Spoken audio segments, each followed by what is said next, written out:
Welcome to healthy food kitchen. இன்றைக்கி நம்ம செய்ய போகிறது முள்ளங்கி சட்னி செய்ய போகிறோம். ஒரு முள்ளங்கியை வந்து இந்த மாதிரி துருவி வச்சுருக்கேன். இஞ்சி இந்த அளவுக்கு எடுத்துருக்கேன். சின்ன வெங்காயம் வந்து ஒரு 8 வெங்காயம் நறுக்கி வச்சுருக்கேன். புளி ஒரு சின்ன நெல்லிக்காய் அளவுக்கு எடுத்துக்கோங்க.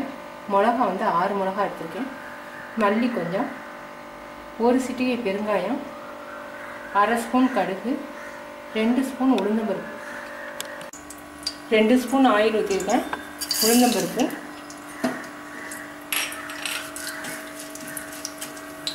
கடுகு கொஞ்சம் பொரிஞ்ச பிறகு பெருங்காயத்தை போடுவோம்.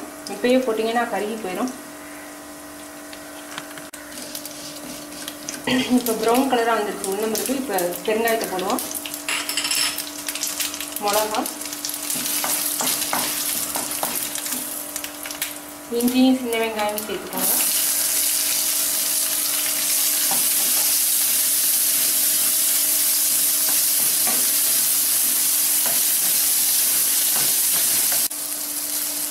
இப்போ வெங்காயம் கொஞ்சம் வதங்கிடுச்சு. புளியும் முள்ளங்கியும் சேர்ப்போம். முள்ளங்கி பச்சை வாடை போகிற அளவுக்கு நம்ம நல்லா வதக்கணும். இல்லாட்டி வந்து துவையல் வந்து கொஞ்சம் முள்ளங்கி பச்சை வாடை வரும். நல்லா வதக்கணும். இப்போ முள்ளங்கி நல்லா வதங்கிடுச்சு.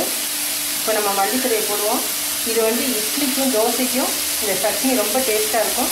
நீங்கள் சாதத்துக்கு முள்ளங்கி சட்னி அரைக்கணும்னு நினச்சிங்கன்னா புளி வரமிளகாய் வைக்காமல் பச்சை மிளகாயும் தேங்காயும் வச்சிங்கன்னா அது சாதத்துக்கு தயிர் சாதத்துக்கும் ரசம் சாதத்துக்கும் ரொம்ப டேஸ்டியாக இருக்கும். இப்போ தேவையான அளவுக்கு நம்ம உப்பு சேர்த்துக்குவோம்.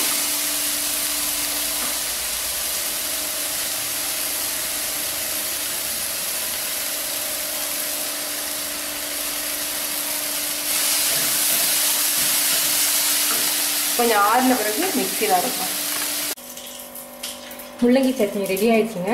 அரைச்சதுக்கப்புறம் கடுகு உளுந்த பருப்பு கருவேப்பிலை மட்டும் போட்டு தாளித்து கொட்டிட்டிங்கன்னா ரெடி. நீங்கள் செஞ்சு பார்த்துட்டு உங்கள் கமெண்ட்ஸை சொல்லுங்கள். தேங்க்யூ.